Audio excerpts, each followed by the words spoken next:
I want to hand over the Vyasan. A very, very warm welcome to our first member of the Gaur Govinda Maharaj Mafia, Sriman Jagadisa Pandit Prabhu. Welcome, welcome, welcome. Please, very excited to hear your offering, Prabhu. Dandavat pranams. I'll ask you to unmute and then you can speak. Good. Yeah, well done. Perfect. Hare Krishna. Thank you, Yashurananda Prabhu.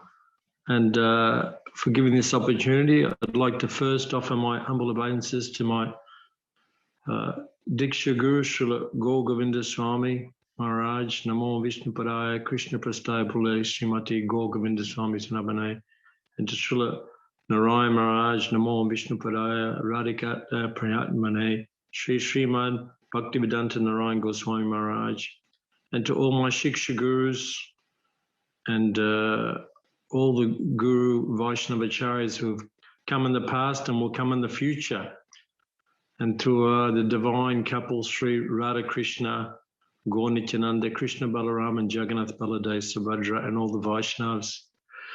So thank you for giving me this opportunity to glorify Guru.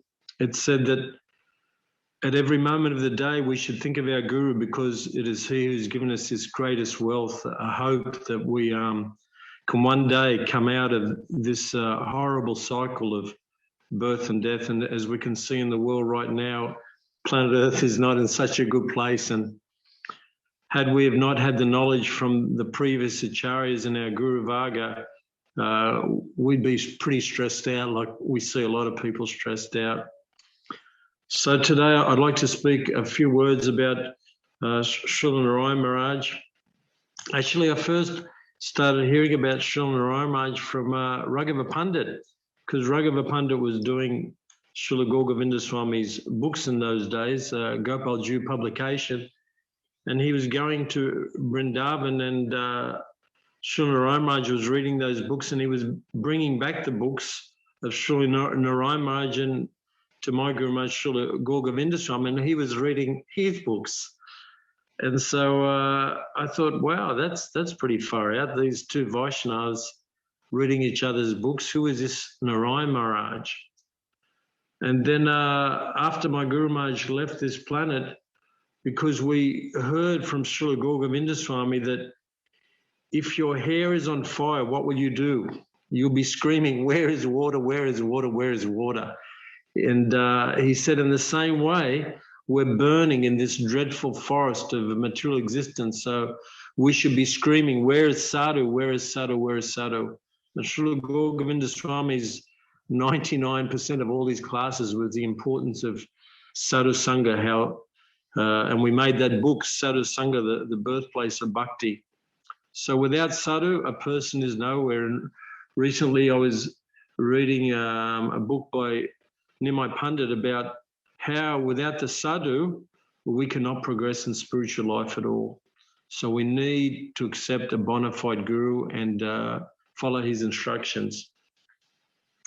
Anyway, so we heard from Srila Gaur Govinda Swami the importance of accepting a bona fide guru and surrendering to him. So I developed somewhat greed to meet Srila Narayana Maharaj, and I first met him in 1996 in Mathura, in the mutt there, and the first thing I saw about him is he had blue eyes, and that's very rare for an Indian to have blue eyes, and not only had blue eyes, but those eyes were like X-ray vision. They look right into your soul, and it sort of shook me back a bit to first see him that time, and he was surrounded by so many devotees. And then after that, he came to Mawilamba, and he stayed here for 3 weeks, and a wonderful program. It was like entering the spiritual world.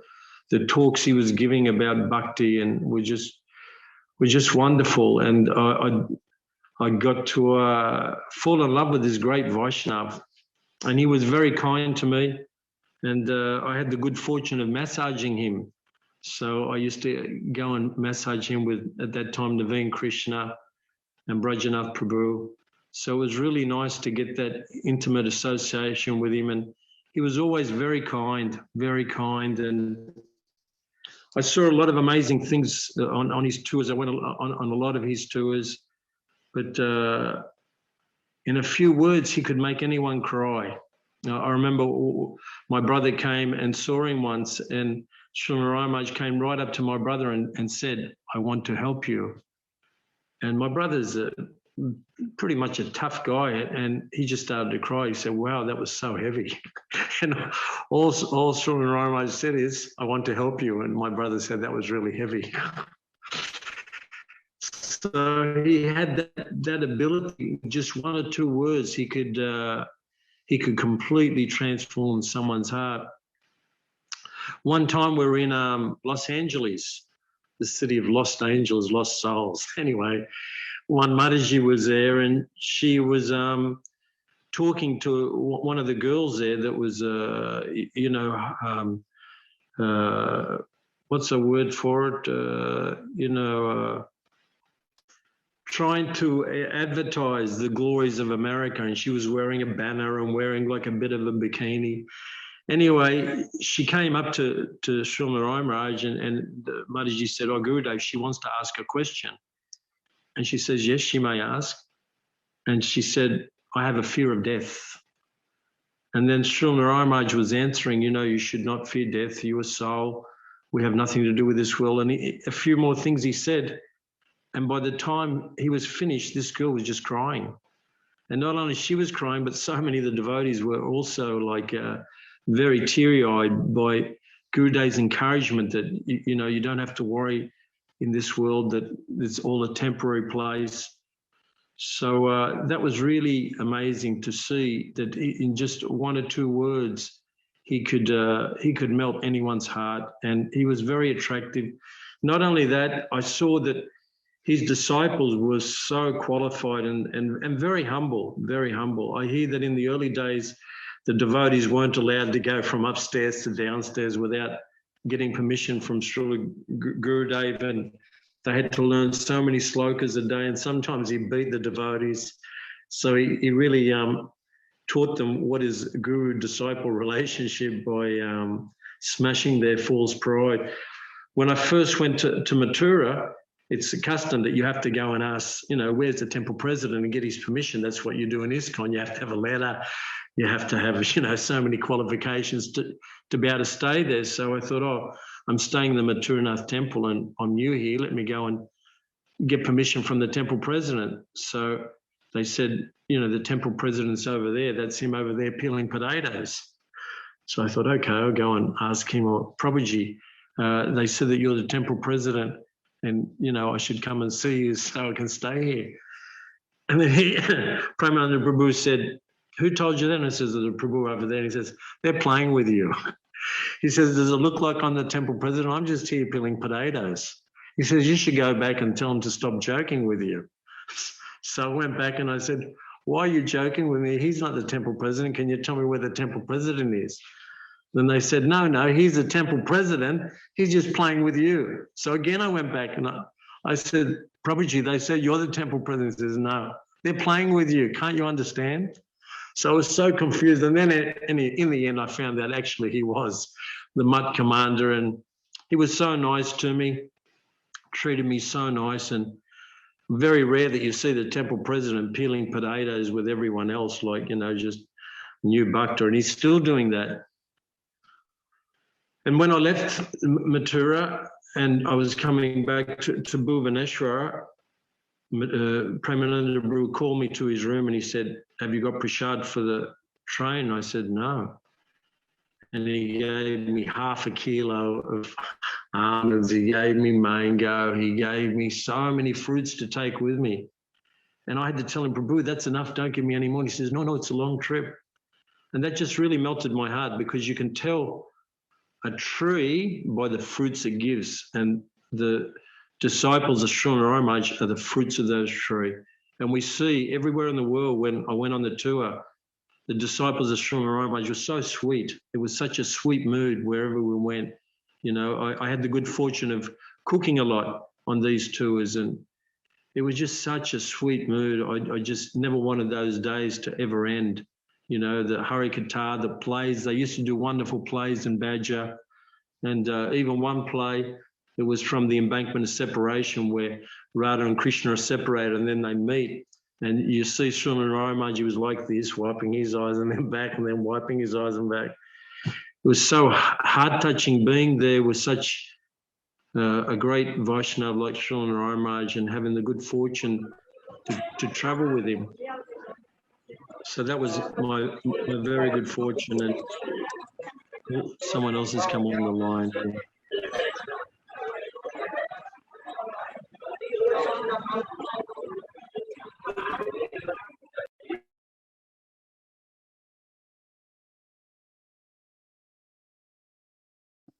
That should work now, Prabhu. Just unmute yourself again. Good. All right, yeah, I'm unmuted. Hare Krishna. Yeah, so it was very painful because my Guru Maharaj, he left this world untimely. A few weeks before my Guru Maharaj left, he was telling us that Bhakti Siddhanta told that this material world is not a fit place for any gentleman to live, and I'm thinking of leaving. And he was very unhappy because they were changing the Siddhanta. And Guru Maharaj, you know, told me in Mayapur, he said, "What is this? By show of hands, they're voting on Siddhanta. What is this? How Prabhupada will be happy?" So he was very, very disheartened to see that they're changing the philosophy. My Guru Maharaj said on Guru Tattva they're wrong, on Nam Tattva they're wrong, on Jiva Tattva they're wrong. They're wrong on everything. And what is this? By show of hands. So my Guru Maharaj left this world untimely, and in a timely way, Srila Narayana Maharaj came just after. My Guru Maharaj left in 96, and 1996, Srila Narayana Maharaj started preaching. So it was very wonderful that a Vaishnav comes up. And what got me is the same things my Guru Maharaj preached, I heard from Srila Narayana Maharaj. Just like one time there was one of my godbrothers, Kushma Peter, and he didn't speak good English, and he wanted me to go in the room with Srila Narayana Maharaj and asking a question. And he wanted to know that, Gurudeva, if Krishna is so beautiful, how is it we left the spiritual world? And my Guru Maharaj said, "You have never seen Krishna." And then my godbrother asked, "That seems unfair. If we've never seen Krishna, that means we never had a chance. We just came here and we never had a chance because we never saw Krishna." And he said, "No. At that time, in that Tatastha region, you knew both. You knew about Krishna and you knew about the material world. So you chose to come here. But it's a fact that you knew both at that time." And then years later in Malaysia, Shroti Maharaj, at that time he was Ram Vijay, I don't know if you can remember or not, but he asked the same question to Srila Narayana Maharaj that, "Oh, Gurudev, you know, have we ever seen Krishna? You know, in the spiritual, have we ever seen him before coming here?" And Srila Narayana said the same thing. "You've never seen Krishna." So many similarities were there that I felt so comfortable with. And that's why the mad disciples or the mafia disciples of Srila Gauragovinda Swami all came to Srila Narayana Maharaj, those that were like the real mad fellows like me, Gokul Das, Raghava Pandit, Jayanta Krit, different devotees like that, we all came. Parananda Puri, Mathuranath, Chandrakala, so many devotees from here. Ashram Maharaj, Prabhu. Ashram Maharaj. Ashram Maharaj, yeah, that's another one. Ashram Maharaj. Prem Prayojan. Yes, Prem Prayojan. So many of us. Who else? Yeah, so many of it. We saw the flow. We saw that same flow. So we felt orphans when. Sorry. Tapasvi Maharaj. Tapasvi Maharaj, yeah. My Guru Maharaj used to call him Ananta Mayadas. Yeah, it was wonderful times to spend with these devotees. I mean, me, Raghava and Gokul Das, we had amazing times with Srila Gauragovinda Swami. They were just mind-blowing times. You know, one day I was doing pranams with my Guru Maharaj in front of Jagannath, Baladev, Subhadra, and my Guru Maharaj became very upset, and he called the Pujari, Jagannath Sutta, I think his name was, And Gurudev was very upset with him. And he was speaking in Oriya, so I didn't know what they were saying. I was really scared because I was next to Gurudev helping him do pranams because he had problems, you know, getting down and up because of his foot. So I asked the Oriyan devotees, what happened? Why is Gurudev so upset with this devotee? And they told me that Subhadra lodged a complaint to Srila Gurudev, Srila Gauragovinda Swami, that he's not putting the nose ring on Subhadra and not putting the headgear on nicely. And for that reason, Subhadra's upset with the devotee. So Gurudev's chastising him, said, don't do like this again. Subhadra Devi's lodged a complaint. So being there and seeing these things, another time, Gurudev was really heavy with the Pujari of Srila Prabhupada. And I was there, and Gurudev was so angry with him. And I said, what happened? And he said, Prabhupada lodged a complaint that he offers a prasad from the deities, but he doesn't change the water. He just leaves the same water. So imagine being with someone who can directly speak with the Lord. Another time we were there, Gokul Das was there. My Guru Maharaj said, see, Krishna just standing there, see the beautiful three-bowl fending form of the Lord, you know, just standing there. And we were all like, we could feel something amazing. But for myself, maybe Gokul Das could see, but I couldn't see. So these levels of Vaishnavas are very, very rare in this world. And we're so fortunate to have met some Vaishnavas like this. After Srila Gauragovinda Swami left, I also used to go and see Srila Bhakti Pramod Puri Maharaj. And it was wonderful to go and visit him. And at one time there, I was having problems with my spiritual life. Of course, Srila Gauragovinda Swami is not there. And I was living at the ashram there at Dandabanga. And so I went to Bhakti Pramod Puri Maharaj. And I said, Maharaj, I'm having problems with my spiritual life. Is it due to Vaishnava Aparad? And he's like the Guru Vaidya. He's like the doctor of spiritual life. And Bhakti Pramod Puri Maharaj, I think at that time he was about 98. He said, no, your offense is not Vaishnava Aparad. Your offense is Nama Aparad. And I said, Maharaj, what am I doing? He said, your offense is inattentive chanting. So I thought, oh, wow. How could, you know, these personalities, they're, like my Guru Maharaj said, when the Guru initiates you, he expands himself and he enters the hearts of all his disciples. So they know everything. There's nothing that you can hide from these personalities. They know everything past, present, and future. I know one time when Srila Narayana came to Australia, there was one devotee in Sydney, I can't remember his name, but he was living there away from the devotees, sometimes coming on the tours. And he was telling me the first thing Srila Narayana said to him when he saw him was, why are you taking drugs and why are you doing illicit sex? And none of us knew that. We thought he was celibate, living, you know, a very strict life, not taking drugs. And as soon as Gurudev saw him, he told him those things. So you cannot hide from the Vaishnavas. And we saw with my Gurudev, like people go in the back like they had something to hide. My Guru Maharaj says, one should come forward to the Guru. And he said, those who are in the back, they always have something to hide. So that's the thing, the Guru, whether we're in the front or back, he can see everything. You cannot hide from Guru. So, yeah, Srila Narayana Maharaj, he was a great personality, very kind, very loving. And one thing that we've discussed, and I've heard other devotees say, is that Srila Narayana Maharaj's special quality was he accepted the disciples of all other gurus and he treated them as if they were his own. Like I never felt that I wasn't initiated by him. You know, he made you feel like he was your spiritual father, even though he didn't give you Harinam, you know. Like he made you feel like he was your Shiksha and Diksha Guru all in one.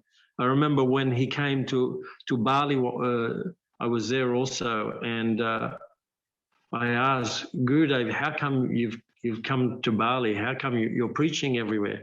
He said, I've come to show them what is Gaudiya Mat. And I thought, wow, that's pretty far out. I've come to show them what is Gaudiya Mat. And any festival we had, we saw how Gurudev would show what is the proper way to do things. And he could smash anyone's pride. It doesn't matter how good someone was. he would bring them down to like the platform. There was one devotee, he was not a sannyasi then, it was before he gave everyone sannyas, and he got this devotee brahmachari, very good speaker, to preach and speak about Jiva Goswami, because not Jiva Goswami, Rupa Goswami, it was a Rupa Goswami festival. And he spoke for a while, and then he said, sit down, I give you a 0. And he says, what point I told you to talk about, you never covered it. You're talking something different than what I told you. So he was a great teacher. Like my Guru Maharaj, one time, John Tikrit, my Guru Maharaj was in a class and he was speaking about the different sampradayas and different teachings in the Bhagavatam. And then he said, do you know this verse? And he told the English. He said, do you know the Sanskrit? And he says, no. He says, my Guru Maharaj says, don't listen to this person. He's a cheater. If a person cannot quote the Sanskrit, don't listen to him. And then another time he told us, Srila Govinda Swami told us that if you don't know the Siddhanta and you cannot preach what you're hearing from me, don't mention my name. Thereby you bring bad name to me. So if we want to really bring a good name to our Guru Varga, then we have to become idol disciples, like all our Guru Vargas were great personalities. And I had the good fortune of spending time with different personalities. One personality I spent time with, his name was Harikatha Babaji Maharaj. He left this world when he was 96. And the day before he left this world, he called the Pujari and said, early in the morning, I'm going to leave this world. I've already been informed by Radha Vinod Bihari. And his deities of Radha Vinod Bihari were also self-manifested deities and in a place in Orissa. Anyway, I stay with him sometimes, and at 3 in the morning, he would just wake up singing bhajans, dancing, singing like this, Jaya Radha Vinod Bihari, Hare Krishna. So Vaishnavas like this, they have a real taste for Krishna, and only in their association have we got any chance. And it's very sad that now, especially that we can't travel, we can't go to India, we can't go to India, we can't meet the sadhus. So this Zoom thing is a very good medium whereby we can hear these wonderful pastimes of these personalities. And another great personality is there is Bhaktivedanta Bharati Maharaj. He was also a wonderful Vaishnav. And I remember I read his book and I thought, wow, such a personality is on the planet. I have to go and meet him. So immediately I went to India. And one of the things he told that really stuck in my heart was, all that glitters is not gold. And then he told what the meaning of this is, that not everyone that claims to be a guru is a guru. And Srila Maharaj used to call them kangaroos. My Guru Maharaj used to call them, what did he call them? He told the story of this man, he was blind, and he wanted to go home, and there was a man with grazing the cattle, and he said, the man said, you hold the tail of this cow and she'll go home where you live. And so he held onto the tail, but the cow got spooked and started running, and he didn't let go, and he went on all the thorns and all the rocks, and he got all cut open. And then the cow got home, and then his hands were still on the tail, and then the people started beating him and hitting his hands, thief, thief, thief. And my Guru Maharaj says, this is the result of someone who accepts a guru who's not really a guru. So, and he was saying that there's 2 types of guru, the guru sent by Krishna and the guru sent by Maya. So we were so fortunate we got the guru sent by Krishna. And I'm sure there's so many other speakers that want to speak. And so on that note, I'll end that we got the real thing, and we're so fortunate. Hare Krishna. Jai Srila Gurudev. Jagadish, you stole my heart, actually. You've in Australian terms, you opened the baton really well. That was such a warm Pushpanjali, and I love the fact you kind of wove Gaur Govinda Maharaj, Bhakti Pramod Puri Maharaj, Bhakti. Vijnan Bharati Maharaj. Bharati Maharaj. Yeah. Which was the book you were referring to, by the way? The Embankment of Separation. No, Bharati Maharaj's. Oh, that first book that they did. I just started reading. I thought, I can't believe such a. I got my ticket. I was on the first plane out of Australia. I was out Which of of his here. books was it?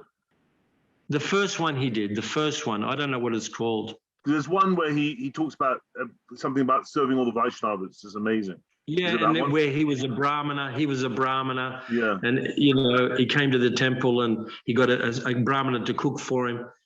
I thought, That's wow, really, what a pure really heart. beautiful.